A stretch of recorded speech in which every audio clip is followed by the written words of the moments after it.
নমস্কাৰ প্ৰিয় বন্ধু বান্ধৱীসকল, আপোনালোক সকলোকে স্বাগতম জনাইছোঁ আমাৰ চেনেল এই কহিপাতলৈ। আজি আমি এই বিশেষ ভিডিঅ'টোত 2018 চনত PNRD ডিপাৰ্টমেণ্টে কণ্ডাক্ট কৰা কম্বাইণ্ড কম্পিটেটিভ এক্সামৰ যিখন কুৱেশ্যন পেপাৰ তাৰ মূলতঃ GS পৰ্চনখিনি আৰু PNRD বিশেষ পৰ্চনখিনি ছল্ভ কৰিবলৈ আগবাঢ়িছোঁ। ইয়াৰ জৰিয়তে আপোনালোকে আপকামিং প্ৰিলিমছ যি আছে APSC CCৰ তাতো উপকৃত হ'ব, তাৰ কাৰণে এটা ৰিভিজন হিচাপে কাম কৰিব আৰু লগতে বিশেষভাৱে PNRDৰ কাৰণে যদি কোনোবাই প্ৰিপেয়াৰ কৰি আছে চ' তেতিয়াহ'লে তেওঁলোককো সহায় হ'ব। বিশেষকৈ প্ৰথমতে যিখিনি আমি PNRDৰ specific panchayat related question solve কৰিম চ' সেইখিনিয়ে বিশেষভাৱে উপকৃত কৰিব। গতিকে আশা কৰোঁ আপোনালোকে এই ভিডিঅ'টোৰ দ্বাৰা উপকৃত হ'ব, শেষলৈকে চাবলৈ অনুৰোধ জনালোঁ। গতিকে গ্ৰুপ বিৰ পৰা আমি পোনপটীয়াকৈ আৰম্ভ কৰোঁ। প্ৰথমৰ যিখিনি CSET পৰ্চন আছে সেইখিনি আমি পিছত কভাৰ কৰিবলৈ যত্ন কৰিম। সদ্যহতে চাওঁ আমি গ্ৰুপ বিৰ কুৱেশ্যন নম্বৰ 23ৰ পৰা। চ' এইখিনিতে কৈ থওঁ যে এই পাৰ্টিকুলাৰ পেপাৰখন আমি PDF হিচাপে যিহেতু পাইছিলোঁ, গতিকে তাৰ কোৱালিটিত কিছু কম্প্ৰমাইজ হ'ব পাৰে। মই প্ৰত্যেকটো প্ৰশ্নই পঢ়ি যাম আপোনালোকে বুজাত সহায় হোৱাকৈ। চ' নিশ্চয় আপোনালোকে তাৰ দ্বাৰা প্ৰশ্নটো কি অনুধাৱন সহজে কৰিব পাৰিব। চ' কুৱেশ্যন নম্বৰ 23 ইয়াত সুধিছে যে who discovered the occurrence of oil in Assam. অসমত খাৰুৱা তেলৰ উপলব্ধতাৰ বিষয়ে প্ৰথম আৱিষ্কাৰক কোন আছিল? চ' এই প্ৰশ্নটোৰ শুদ্ধ উত্তৰটো হৈছে option A, লিউটেনেণ্ট R. Wilcox. So' option A is the correct answer. 46 regiment native infantry আছিল লেফটেনেণ্ট R. উইলকক্স, আৰু তেওঁৰ এখন কিতাপ লিখিছিল 1825, 26, 27, 28 সেই সময়খিনিতেই, যাৰ নাম আছিল memoir of a survey of Assam and neighbouring countries. So' সেই সময়খিনিতেই তেওঁৰ বুকখনতেই প্ৰথমবাৰৰ বাবে অসমত খাৰুৱা তেলৰ উপলব্ধতাৰ প্ৰবেবিলিটিৰ বিষয়ে তেওঁ আলোচনা কৰিছিল। পৰৱৰ্তী সময়ত 1859 চনত প্ৰথমবাৰৰ বাবে বিশ্বত প্ৰথমটো অইল খাদ খন্দা হৈছিল পেনচিলভেনিয়াত এডুইন এল ড্ৰেক নামৰ এগৰাকী ব্যক্তিয়ে, আৰু তাৰ পৰৱৰ্তী সময়ত 1889 চনত, মনত ৰাখিব এইটো সোধে, 1889তেই অসমৰ ফাৰ্ষ্ট কমাৰ্চিয়েল অইল ডিস্কভাৰী হৈছিল ডিগবৈত। তাৰপিছত 1899ত আছাম অইল কোম্পানী ফৰ্ম হ'ল, আৰু তাৰ ঠিক দুবছৰ পিছতেই ইন দ্য ইয়েৰ 1901 অৰ্থাৎ 1901 চনত এছিয়াৰ প্ৰথমটো অইল ৰিফাইনাৰী হিচাপে ডিগবৈ এষ্টাব্লিছ হৈছিল। গতিকে এনেদৰে প্ৰত্যেকটো কুৱেশ্যনতে আমি যিখিনি পচিবল হয় এডিশ্যনেল ইনফৰমেশ্যন প্ৰভাইড কৰি যাম। চ' কুৱেশ্যন নম্বৰ 24 ইয়াত সুধিছে যে the first capital of Ahom kingdom was established at which place? সহজ প্ৰশ্ন। আহোম ৰাজবংশৰ প্ৰথম ৰাজধানী ক'ত আছিল? শুদ্ধ উত্তৰটো হৈছে অপশ্যন C, চৰাইদেউ। চ' 1253 খ্ৰীষ্টাব্দত ইন দ্য ইয়েৰ 1253, চ' 1253 খ্ৰীষ্টাব্দত চৰাইদেউত আহোমসকলে প্ৰথম ৰাজধানী স্থাপন কৰিছিল। মুভিং অন কুৱেশ্যন নম্বৰ 25 ইয়াত সুধিছে যে ৰংঘৰ কোনে নিৰ্মাণ কৰিছিল? চ' ইয়াত ৰাজেশ্বৰ সিংহ, ৰুদ্ৰসিংহ, প্ৰমত্ত সিংহ এই তিনিটা অপশ্যন ৰাখিছে। চ' ইন জেনেৰেল আমি এই প্ৰশ্নটোৰ উত্তৰ হিচাপে অপশ্যন C, প্ৰমত্ত সিংহকে বিবেচনা কৰোঁ, কিয়নো বৰ্তমানৰ যি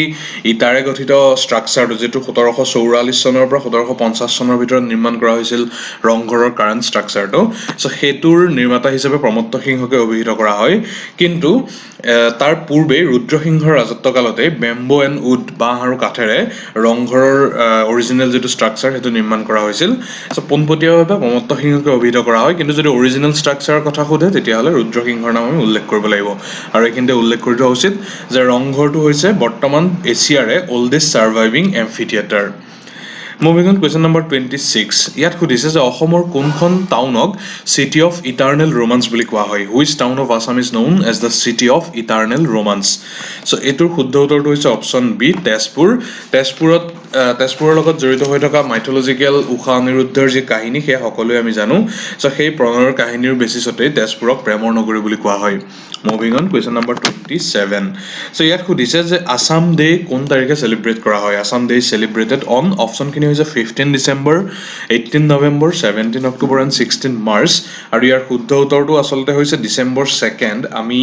যিমানখিনি জানো অসম দিৱস বা চুকাফা দিৱস ডিচেম্বৰৰ 2ndত 2 ডিচেম্বৰ তাৰিখে চেলিব্ৰেট কৰা হয়, আৰু সেই পাৰ্টিকুলাৰ ডেটো চেলিব্ৰেট কৰা হয় to commemorate the advent of the first king of Ahom kingdom in Assam after his journey over Patkai hills. Patkai hill পাৰ হৈ অসমত প্ৰৱেশ কৰা ৰজা স্বৰ্গদেউ চুকাফাৰ যি যাত্ৰা তাক কমেমৰেট কৰিয়েই এই দিনটো চেলিব্ৰেট কৰা হয়। কিন্তু ইয়াত থকা অপশ্যনকেইটাৰ ভিতৰত এটাও শুদ্ধ আমাৰ মতে হ'ব নালাগে। December 2nd should be the correct answer.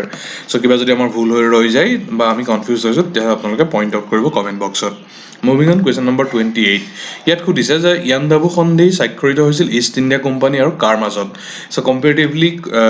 Difficulty লেভেলটো কিছু ইজি হয়। চ' শুদ্ধ উত্তৰটো হৈছে অপশ্যন D, কিং অফ বাৰ্মাৰ লগত, আৰু 1826 চনৰ তাৰিখটো কেতিয়াবা স্পেচিফিকেলি সোধে 24 ফেব্ৰুৱাৰী। মনত ৰাখিব 24 ফেব্ৰুৱাৰী 1826 1896 Treaty of Yandabu between East India Company and King of Burma. Next question number 29 ইয়াত সুধিছে যে জোনাকী যিখন পিৰিয়ডিকেল মেগাজিন অসমৰ বিখ্যাত পিৰিয়ডিকেল মেগাজিন যাৰ বেচিছতে জোনাকী যুগটো নিৰ্মাণ হৈছিল সো সেই জোনাকীৰ ফাৰ্ষ্ট এডিটৰ কোন আছিল প্ৰথম সম্পাদক কোন আছিল সহজ প্ৰশ্ন অপচন ডি চন্দ্ৰকুমাৰ আগৰৱালা আছিল জোনাকীৰ প্ৰথম সম্পাদক আৰু এখন ফাৰ্ষ্ট পাবলিশড হৈ ওলাইছিল 1889 চনত ইন দা ইয়াৰ 1889 তাৰিখটো যদি স্পেসিফিক্যালি কোতে 9 ফেব্ৰুৱাৰী আৰু এখন তেতিয়াৰ যি অভাউখা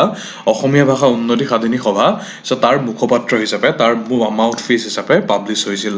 নেক্সট কোৱেশ্চন নম্বৰ 30 ইয়াত সুধিছে যে in the year 1867 who compiled and published the first Assamese dictionary প্ৰথম অসমীয়া যিখন অভিধান 1867 চনত কোনে কম্পাইলেশ্যন আৰু পাবলিকেশ্যন কৰিছিল আৰু ইয়াৰ শুদ্ধ উত্তৰটো হৈছে অপচন 8 উল্লেখিত মাইলছ ব্ৰনছন অসমীয়া ভাষা সংস্কৃতিৰ এটা অন্যতম প্ৰতিষ্ঠা নাম so miles Bronson in the year 1867 he published this dictionary called a dictionary in Assamese and English so he বিশেষ নামেৰে ডিকচনাৰীখন তেওঁ শিৱসাগৰৰ পৰা পাবলিশ কৰি উলিয়াইছিল নেক্সট কোৱেশ্চন নম্বৰ 31 ইয়াত সুধিছে যে which one is the first modern Assamese play প্ৰথম অসমীয়া আধুনিক নাটকখনৰ নাম কি সুধিছে আৰু এটো প্ৰায় আহে প্ৰশ্নটো শুদ্ধ উত্তৰটো হৈছে অপচন বি উল্লেখিত ৰাম নৱমী সো এইখনো পাবলিশ হৈছিল 1857 ত মনত ৰাখিব ইন দা ইয়াৰ 1857 আৰু এইখন লিখিছিল গুণাভিৰাম বৰুৱাই সো এইখন আছিল অসমীয়া ভাষাত লিখা এখন সামাজিক নাটক আৰু এইখনকে প্ৰথম অসমীয়া আধুনিক নাটক বা ফাৰ্ষ্ট মডাৰ্ণ আছামিজ প্লে হিচাপে অভিহিত কৰা হয় ৰাম নৱমী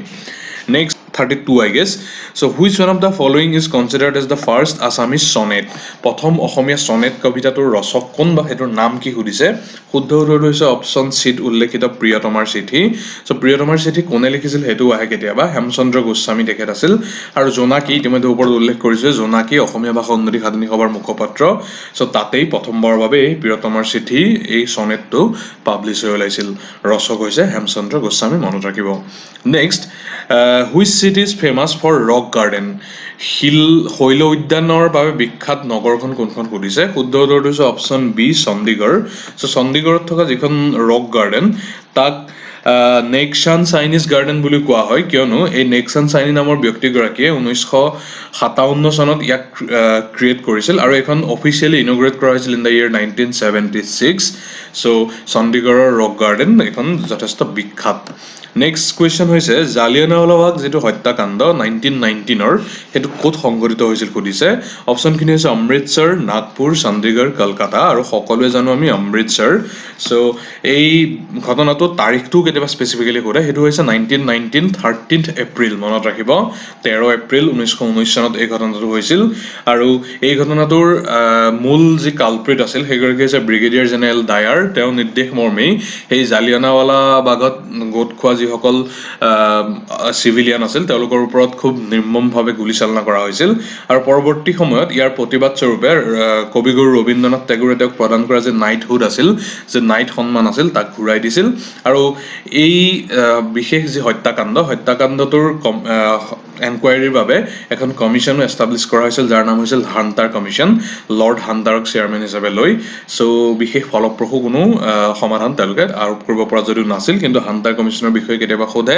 হান্টাৰ কমিশন এখন এডুকেশন ৰিলেটেডো আছে দুইখনৰ মাজত কনফিউজ হ'ব নালাগে নেক্সট কোৱেশ্চনত সুধিছে যে ইণ্ডিয়াক ৰিপাব্লিক বুলি কিয় কোৱা হয় why is India called a republic আৰু ইয়াৰ যিখিনি অপচন আছে এখিনি হৈছে the head of the state is elected by people option B there is parliamentary supremacy option C there is an independent judiciary আৰু option D হৈছে none of this above আৰু এই প্ৰশ্নটোৰ শুদ্ধ উত্তৰ হৈছে অপচন A ভাৰতবৰ্ষক ৰিপাব্লিক বুলি গণৰাজ্য বুলি এই কাৰণে কোৱা হয় কাৰণ ইয়াৰ যেটো হেড অফ দা ষ্টেট আছে যিগৰাকী ৰাষ্ট্ৰৰ মুৰব্বী তেওঁ ৰাইজৰ দ্বাৰা নিৰ্বাচিত হয় তেওঁক জনসাধাৰণে নিৰ্বাচিত কৰে সো দুটা অপচন আছে আইদাৰ ডাইৰেক্ট ওয়েটো ইলেক্ট হ'ব পাৰে উদাহৰণস্বৰূপে USA আৰু ইনডাইৰেক্ট ওয়েটো ইলেক্টেড হ'ব পাৰে উদাহৰণস্বৰূপে আমাৰ ভাৰতবৰ্ষ কিন্তু আলটিমেটলি যদিহে head of state is elected by people হয় তেতিয়াহ'লে তাক ৰিপাব্লিক বুলি কোৱা হয় নেক্সট কোৱেশ্চনত সুধিছে যে under which article Jammu and Kashmir state was accorded special status Jammu and কাশ্মীৰক বিশেষ মৰ্যাদা কোনটো আৰ্টিকলৰ জৰিয়তে দিয়া হৈছিল সুধিছে আৰু এটো খুব চৰ্চাত আছিল আৰ্টিকল 370 সো সংবিধানৰ 370 নম্বৰ যেটো অনুচ্ছেদ সো হেতু অনুসৰি জম্মু এণ্ড কাশ্মীৰ যি ষ্টেট এছেম্বলি আছে তেওঁলোকক এম্পাৱাৰ কৰা হৈছিল যে তেওঁলোকে ইণ্ডিয়ান কনষ্টিটিউচনৰ কোনখিনি আৰ্টিকল তেওঁলোকৰ ৰাজ্যৰ বাবে আৰোপিত হোৱাটো বিচাৰিব সেই ক্ষমতা নিৰ্ণয়ৰ বাবে সেই ষ্টেট এছেম্বলিক বিশেষভাৱে তেওঁলোকক ক্ষমতা প্ৰদান কৰা হৈছিল আণ্ডাৰ আৰ্টিকল 370 আৰু ইয়াৰ লগতে আৰ্টিকল 35A আছিল যাৰ জৰিয়তে জম্মু এণ্ড কাশ্মীৰ লেজিসলেচাৰক এম্পাৱাৰ কৰা হৈছিল to define permanent residence of the state Jammu and কাশ্মীৰৰ পাৰ্মানেণ্ট ৰেচিডেন্ট হ'বৰ বাবে কি ক্ৰাইটেৰিয়া প্ৰয়োজন হ'ব সেইখিনি ডিফাইন কৰাৰ ক্ষমতাও বিশেষভাৱে জম্মু কাশ্মীৰ বিধানসভাক প্ৰদান কৰা হৈছিল আৰ্টিকল 370 আৰু আৰ্টিকল 35A আৰু এই দুইটাই খুব চৰ্চাত কিছুদিন পূৰ্বে আছিল কিয়নো 2019 চনৰ 5 আগষ্ট তাৰিখে ইণ্ডিয়ান গভৰ্ণমেণ্টে এই যি জম্মু এণ্ড কাশ্মীৰক স্পেচিয়েল ষ্টেটাছ দিয়া হৈছিল সেই স্পেচিয়েল ষ্টেটাছ এটা প্ৰেচিডেন্সিয়েল অৰ্ডাৰৰ জৰিয়তে তাক খাৰিজ কৰিছিল ৰিভোক কৰিছিল আৰু পৰৱৰ্তী সময়ত 2019 চনৰ 31 অক্টোবৰ তাৰিখে Jammu and Kashmir reorganisation act 2019 introduce কৰা হৈছিল যাৰ জৰিয়তে অৰিজিনেল জম্মু এণ্ড কাশ্মীৰ ষ্টেটখনক পৰৱৰ্তী সময়ত জম্মু এণ্ড কাশ্মীৰ আৰু লাডাখ দুখন ইউনিয়ন টেৰিটৰীলৈ কনভাৰ্ট কৰা হৈছিল ঠিক আছে so moving on question number 37 so ইয়াৰ পৰা 47 ইয়া 8 লৈকে আই গেছ এইখিনি পঞ্চায়ত ৰাজ লগত জড়িত সো পঞ্চায়ত ৰিলেটেড এই কুৱেশ্যনখিনিৰ কিছুমান পাৰ্টিকুলাৰ কুৱেশ্যন কমন পাৰপাজত ইউজ হোৱা দেখা পোৱা যায় for prelims and all other exam so important হয় সো ইয়াত সুধিছে যে present panchayat raj act of Assam is known as অসমত বৰ্তমান যিখন পঞ্চায়তী ৰাজ আইন লাগু হৈ আছে সেইখন কোনখন হয় সুধিছে সো ইয়াৰ শুদ্ধ উত্তৰটো হৈছে অপশ্যন ডিত উল্লেখিত Assam Panchayati Raj act 1994 so originally Assam rural Panchayat act 1948 এৰে আৰম্ভ হৈছিল তাৰপিছত 1959 1972 1986 এই গোটেই কেইখন সংশোধন অনা হৈছিল আৰু at the and Assam panchayat raj act 1994 introduce কৰা হৈছিল এই 1994তেই যিখিনি 1992 73rd এমেণ্ডমেণ্টৰ জৰিয়তে পঞ্চায়তী ৰাজ ইনষ্টিটিউচনটোক যি সাংবিধানিক মৰ্যাদা দিয়া গৈছিল সো তাৰ প্ৰভিধানখিনি ইয়াত ইনক্লুড কৰা হৈছিল সো ফাইনেল যিখন এক্ট এতিয়া বৰ্তমান ৰানিং হৈ আছে সেইখন হৈছে আছাম পঞ্চায়তী ৰাজ এক্ট 1994 সো এইখিনিতে আমি পঞ্চায়তী ৰাজ ইনষ্টিটিউচনৰ অফিচিয়েল ৱেবছাইটৰ পৰা কালেক্ট কৰা তথ্য অনুসৰি অসমৰ জিলা পৰিষদ আঞ্চলিক পঞ্চায়ত আৰু গাঁও পঞ্চায়তৰ তথ্যখিনি দিব বিচাৰিছোঁ সো বৰ্তমান অসমত টোটেল গাঁও যদি জিলা পৰিষদ কিমানখন আছে সোধে তেতিয়াহ'লে কাৰেক্ট এনচাৰ ইজ 21 নেক্সট যদি সোধে যে আঞ্চলিক পঞ্চায়ত কিমানখন আছে তেতিয়াহ'লে কাৰেক্ট এনচাৰ ইজ 185 আৰু যদি গাঁও পঞ্চায়তৰ কথা সোধে তেতিয়াহ'লে কাৰেক্ট এনচাৰটো কিমান হ'ব এইটো প্ৰায়ে অহা দেখা পোৱা যায় পৰীক্ষাত শুদ্ধ উত্তৰটো হৈছে 2201 2201 alright so ZP AP and GP moving on question number 38 ইয়াত সুধিছে যে SECC ইয়াৰ ফুল ফৰ্মটো কি সো SECC ইয়াৰ ফুল ফৰ্মটো হৈছে socio' economic caste census so socio' economic caste census option এত উল্লেখ আছে সো সেইটোৱে হ'ব কাৰেক্ট এনচাৰ এই ছ'চিঅ' ইকনমিক কাষ্ট চেনচাছটো প্ৰথমবাৰৰ বাবে 1931 যেতিয়া ব্ৰিটিছ শাসনকাল চলি আছিল তেতিয়াই ইন্ট্ৰডিউচ কৰা হৈছিল আৰু এই SECC আৰু যিটো কমন চেনচাছ তাৰ মাজত ডিফাৰেঞ্চ হৈছে যে চেনচাছৰ জৰিয়তে পপুলেশ্যনৰ যি কাৰেণ্ট কনটেক্সট তাৰ এটা পৰ্ট্ৰেইল প্ৰদান কৰিবৰ যত্ন কৰা হয় কিন্তু SECCৰ জৰিয়তে ষ্টেট ছাপৰ্টৰ বাবে যিখিনি বেনিফিচিয়াৰীক চিনাক্ত কৰিব লাগিব তাৰ মূল ভেটি হিচাপে SECCটো লোৱা হয় মূলতঃ কাষ্ট আৰু ছ'চিঅ' ইকনমিক বেছ চেনচাছ এইটো হয় চ' SECCৰ ফুল ফৰ্মটো হৈছে ছ'চিঅ' ইকনমিক কাষ্ট চেনচাছ আৰু লাষ্ট SECC কেতিয়া কণ্ডাক্ট কৰা হৈছিল ইন দ্য ইয়েৰ 2011 ঠিক আছে সো এইখিনিতে আমি পঞ্চায়ত ৰাজ ইনষ্টিটিউচনৰ লগত জড়িত আৰু দুই এটা তথ্য দি ল'ব বিচাৰিছোঁ ইতিমধ্যে ওপৰতো আমি উল্লেখ কৰিছিলোঁ যে 1992 73rd এমেণ্ডমেণ্টৰ জৰিয়তে এইটো কনষ্টিটিউচনেল লিগেলিটি দিয়া হৈছিল সো তাৰ জৰিয়তে পঞ্চায়ত ৰাজ ইনষ্টিটিউচনটোক এটা 3টা টায়াৰ ছিষ্টেমলৈ 3 টায়াৰ ছিষ্টেমলৈ কনভাৰ্ট কৰা হৈছিল ভিলেজ লেভেলত গাঁও পঞ্চায়ত নেক্সট ব্লক লেভেলত মণ্ডল পৰিষদ বুলিও জনা যায় ক'ৰবাত পঞ্চায়ত সমিতি বুলি জনা যায় ক'ৰবাত ব্লক সমিতি বুলিও জনা যায় সেইটো হৈছে ব্লক লেভেল আৰু ডিষ্ট্ৰিক্ট লেভেলত জিলা পৰিষদ ষ্ট্ৰাকচাৰ বনোৱা হৈছিল আৰু আণ্ডাৰ আৰ্টিকল 243B মনত ৰাখিব এইটো কেতিয়াবা সোধে সো 243B অনুচ্ছেদ অনুসৰি প্ৰত্যেকখন ষ্টেটৰ বাবে এইটো কম্পালচৰি কৰা হৈছিল to establish panchayat raj institution in their territory so article 243B so এইখিনি এডিশ্যনেল ইনফৰমেশ্যন আপোনালোকক দিলোঁ নেক্সট কুৱেশ্যন নম্বৰ 39 লৈ যাওঁ সো ইয়াত সুধিছে যে which of the following programmes are not implemented by panchayat and rural development department in Assam so MGNREGA PMAYG তাৰপিছতে PMGSY আৰু NSAP সো এইকেইটাৰ ভিতৰত কোনকেইটা আঁচনি অসমৰ পঞ্চায়ত আৰু ৰুৰেল ডেভেলপমেণ্ট বিভাগটোৱে ইমপ্লিমেণ্ট নকৰে সুধিছে সো ইণ্ডিভিজুৱেলি যদি আমি প্ৰত্যেকটো চাবৰ যত্ন কৰোঁ প্ৰথমতে আছিল MGNREGA সো MGNREGAৰ ফুল ফৰ্ম হৈছে Mahatma Gandhi national rural employment guarantee act 2005 so সেই এক্টখনৰ জৰিয়তে এইটো ইন্ট্ৰডিউচ কৰা হৈছিল আৰু ইয়াৰ জৰিয়তে এটলিষ্ট 100 দিনৰ কৰ্মসংস্থাপন ৰুৰেল এৰিয়াত দিবৰ বাবে লক্ষ্য স্থিৰ কৰা হৈছিল সো এইখনৰ প্ৰথম এই MGNREGA এক্টখনৰ যিখন প্ৰথম প্ৰপ'জেল সেই প্ৰথম প্ৰপ'জেলটো 1991তেই PV নৰসিংহ ৰাও গভৰ্ণমেণ্টৰ সময়তে ইন্ট্ৰডিউচ কৰা হৈছিল কিন্তু ফাইনেলি 2005ৰ এক্টখনৰ জৰিয়তে ইয়াক পাছ কৰা হৈছিল নেক্সট PMAYG যেটো হৈছে প্ৰধানমন্ত্ৰী আৱাস যোজনা গ্ৰামীণ সো এটোৰ অৰিজিনেলি 1996ত ইন্ট্ৰডিউচ কৰি 2015 লৈকে তাক ইন্দিৰা আৱাস যোজনা হিচাপে চলাই থকা হৈছিল IAY যেটো কোৱা হয় পৰৱৰ্তী সময়ত মোদী গভৰ্ণমেণ্টৰ শাসনকালত ইন্দিৰা আৱাস যোজনাক PMAYG নামেৰে কিছু মডিফিকেশ্যন অনা হৈছিল আৰু ইয়াৰ জৰিয়তে 2022 চনৰ ভিতৰত সকলোৱে যাতে ঘৰ পায় housing for all by 2022 so সেই লক্ষ্য স্থিৰ কৰি লোৱা হৈছিল নেক্সট আছে অপচন 3 যেটো আছিল PMGSY সো এটো হৈছে প্ৰাইম মিনিষ্টাৰ গ্ৰাম সড়ক যোজনা সো 2000 চনত এটো ইন্ট্ৰডিউচ কৰা হৈছিল অটল বিহাৰী বাজপেয়ীৰ সময়ছোৱাত আৰু লাষ্টত আছে NSAP এটো হৈছে national social assistance programme so ইয়াৰে যেটো অপচন C আছে PMGSY প্ৰাইম মিনিষ্টাৰ গ্ৰাম সড়ক যোজনা সো এটো অসমৰ ক্ষেত্ৰত PWD ৰোডছে Public Works Department road so তেওঁলোকে ইমপ্লিমেন্ট কৰে so correct answer will be option C moving on question number 40 ইয়াত সুধিছে যে which of the following organization department is involved in developing and nurturing self help groups in Assam so অসমৰ যিসমূহ আত্মসহায়ক গোট আছে so সেইখিনি ডেভেলপ কৰা আৰু সেইখিনি প্ৰতিপালন কৰাৰ ক্ষেত্ৰত বিশেষ অৰ্গানাইজেশ্যন বা নোডেল এজেন্সি হিচাপে কোনটো সংস্থাই কোনটো ডিপাৰ্টমেন্টে কাম কৰি আছে আৰু ইয়াৰ শুদ্ধ উত্তৰটো হৈছে অপচন সি উল্লেখিত Assam state rural livelihood mission society যাক চমুকৈ ASRLM বুলি কোৱা হয় সো ASRLM সোসাইটিখনেই অসমৰ আত্মসহায়ক গোটবোৰৰ ক্ষেত্ৰত বিশেষভাৱে তেওঁলোকৰ বিকাশ সাধন আৰু প্ৰতিপালনৰ বাবে কাম কৰি আছে মুভিং অন কোৱেশ্চন নম্বৰ 41 ইয়াত সুধিছে যে MGNREGAৰ ইয়াৰ কি ফিচাৰ কোনটো নহয় সো অপচনখিনি কি দিছে যে প্ৰথমটোত কৈছে যে 100 days of employment for each rural household that has registered for employment অৰ্থাৎ নিয়োগৰ বাবে আবেদন কৰা প্ৰত্যেকটো গাঁৱৰ ঘৰতেই 100 দিনৰ কৰ্মসংস্থাপন দিব লাগিব এটো হৈছে প্ৰথম অপচন সেকেন্ড অপচনটোত কৈছে যে কামখিনি মেনুৱেল লেবাৰৰ জৰিয়তে এক্সিকিউট কৰাব লাগিব কোনো অটোমেটিক মেচিনাৰী ইন্ট্ৰডিউচ কৰিব নোৱাৰিব তাৰ থাৰ্ডটোত কৈছে যে MGNREGAৰ কামখিনি এক্সিকিউট কৰোতে কন্ট্ৰাক্টৰৰ যি ব্যৱস্থা সেই ব্যৱস্থা তাত উপলব্ধ কৰাব নোৱাৰিব আৰু লাষ্টত কৈছে যে self employment to be provided on completion of 100 days by the job card holder যদি 100 দিন জব কাৰ্ড হোল্ডাৰবোৰে যদি 100 দিনৰ কাম কমপ্লিট কৰে তেতিয়াহলে তেওঁলোকক আত্মসংস্থাপন দিয়াৰ ব্যৱস্থা কৰিব লাগিব সো এইকেইটাৰ ভিতৰত শুদ্ধ উত্তৰটো কোনটো হেতু আমি যদি চাব বিচাৰো তেতিয়াহলে সো প্ৰথমটো শুদ্ধ হয় 100 দিনৰ গ্যাৰান্টিড ওয়েজ এমপ্লয়মেন্ট দিব লাগিব in a financial year next manual labour এটো শুদ্ধ হয় কিয়নো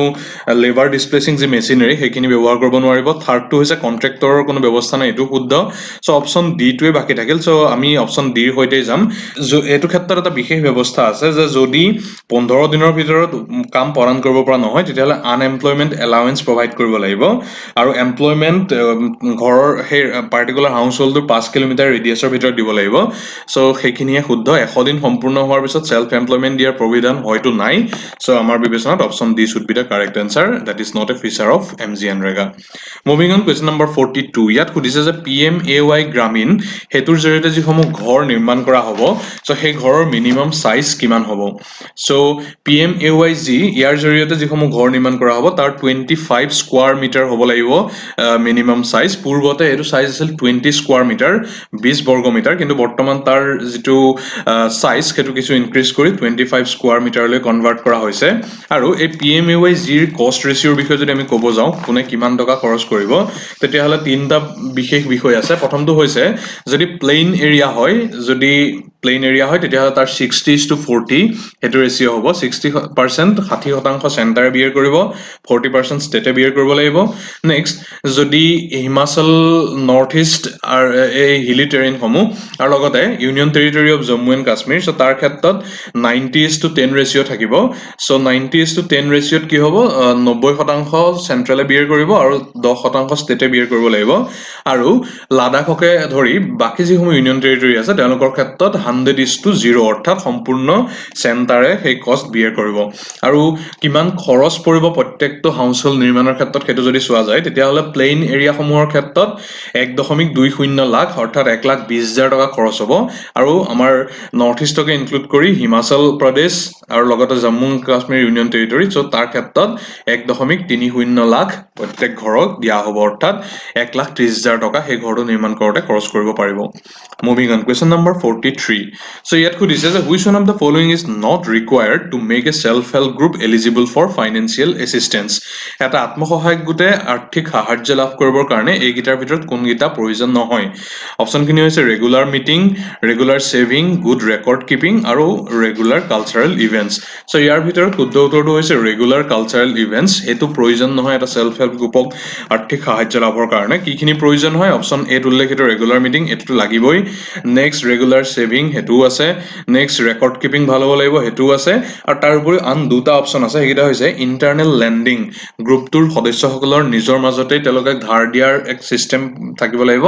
আৰু লগতে টাইমলি ৰিপে'মেণ্ট অফ লোন যদি সেই পাৰ্টিকুলাৰ চেল্ফ হেল্প গ্ৰুপটোৱে যদি বেংকৰ পৰা বা আন ফাইনেন্সিয়েল ইনষ্টিটিউশ্যনৰ পৰা লোন ইতিমধ্যে লৈছে তেতিয়াহ'লে সেইটো সময় সাপেক্ষে ঘূৰোৱাৰ ব্যৱস্থা কৰিব লাগিব চ' এইখিনি যদি পোৱা হয় তেতিয়াহ'লে সেইটো ফাইনেন্সিয়েল এছিষ্টেঞ্চৰ কাৰণে এলিজিবল হ'ব কোনো ৰেগুলাৰ কালচাৰেল ইভেণ্টৰ গ্ৰুপটোক প্ৰয়োজন নাই নেক্সট কুৱেশ্যন নম্বৰ 44 ইয়াত সুধিছে যে Mahatma Gandhi national rural employment guarantee act অৰ্থাৎ MGNREGA এক্ট সেইখন কোন চনত তাৰ officially it came into force so' আনুষ্ঠানিকভাৱে সেইখন কাৰ্যকৰী হৈছিল 2006 চনৰ 2 ফেব্ৰুৱাৰী তাৰিখে অপশ্যন বিত উল্লেখ আছে চ' এক্টখন আছিল 2005 কিন্তু অফিচিয়েল ইমপ্লিমেণ্টেশ্যন হৈছিল 2006 2 ফেব্ৰুৱাৰীত অপশ্যন বি নেক্সট সুধিছে PRA টেকনিক এইটোৰ ফুল ফৰ্মটো কি চ' PRA ফুল ফৰ্মটো হৈছে অপশ্যন চিত উল্লেখিত পাৰ্টিচিপেটৰী ৰুৰেল এপ্ৰাইজেল চ' পাৰ্টিচিপেটৰী ৰুৰেল এপ্ৰাইজেল এইটো এনেকুৱা এটা এপ্ৰ'চ হয় যিটোৰ জৰিয়তে মূলতঃ গাঁৱৰ যিসকল মানুহ তেওঁলোকে তেওঁলোকৰ বাবে কি প্ৰজেক্ট তেওঁলোকৰ বাবে কি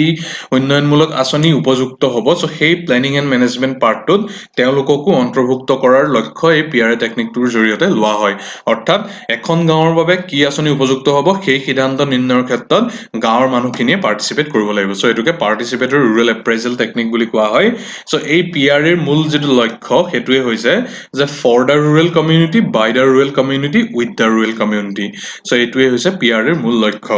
আৰু দুটা প্ৰশ্ন বাকী আছে পঞ্চায়ত ইনষ্টিটিউশ্যন ৰিলেটেড চ' এইটোত সুধিছে যে অসমৰ এখন স্কিম আছে আমাৰ গাঁও আমাৰ আঁচনি চ' এই আমাৰ গাঁও আমাৰ আঁচনিৰ আল্টিমেট অথৰিটি কোন হয় স্কিম চিলেকশ্যনৰ বাবে চ' আমাৰ গাঁও আমাৰ আঁচনি এইখন হৈছে অসম চৰকাৰৰ এনেকুৱা এখন এফৰ্ট যিটোৰ জৰিয়তে তেওঁলোকে ওপৰত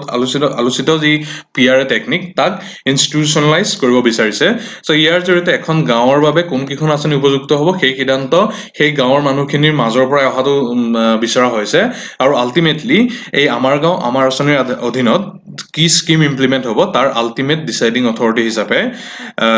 পঞ্চায়তটোকে দায়িত্ব প্ৰদান কৰা হৈছে চ' শুদ্ধ উত্তৰটো হ'ব আমাৰ বিবেচনাত option D both official and elected representative of panchayat so' যদি ভুল হৈছে তেতিয়াহ'লে আমাক কমেণ্ট বক্সত জনাব আৰু 47ত অন্তিম এই পঞ্চায়ত ৰাজ ইনষ্টিটিউশ্যন ৰিলেটেড প্ৰশ্ন চ' ইয়াত সুধিছে যে প্ৰত্যেক পঞ্চায়তৰে যিটো অফিচিয়েল টেনিয়ৰ তেওঁলোকৰ যিটো কাৰ্যকাল সেইটো 5 বছৰৰ বাবে হয় so' from which date So from the date of their first meeting, issue of notification, election result declaration or taking oath আৰু ইয়াৰ শুদ্ধ উত্তৰ হৈছে অপশ্যন এত উল্লেখিত যে পঞ্চায়ত এখনৰ যি 5 বছৰীয়া কাৰ্যকাল সেইখন পঞ্চায়তখনে প্ৰথম মিটিং আনুষ্ঠানিকভাৱে তেওঁলোকে প্ৰথম বৈঠক অনুষ্ঠিত কৰাৰ পৰা আৰম্ভ হয় চ' এইটো হৈছে 47 কাৰেক্ট এনচাৰ অপশ্যন এ আৰু ইয়াৰ জৰিয়তে পঞ্চায়ত ৰিলেটেড যিখিনি পাৰ্ট সেইখিনি আমি কভাৰ কৰিলোঁ চ' আমাৰ যদি কিবা ভুল হৈ গৈছে আমাক কমেণ্ট বক্সত জনাব আৰু চাই থাকিব ইকুইপাত আমি আৰু অধিক কণ্টেণ্টেৰে আপোনালোকক সহায়ৰ বাবে আগবঢ়াম ধন্যবাদ শুভৰাত্ৰি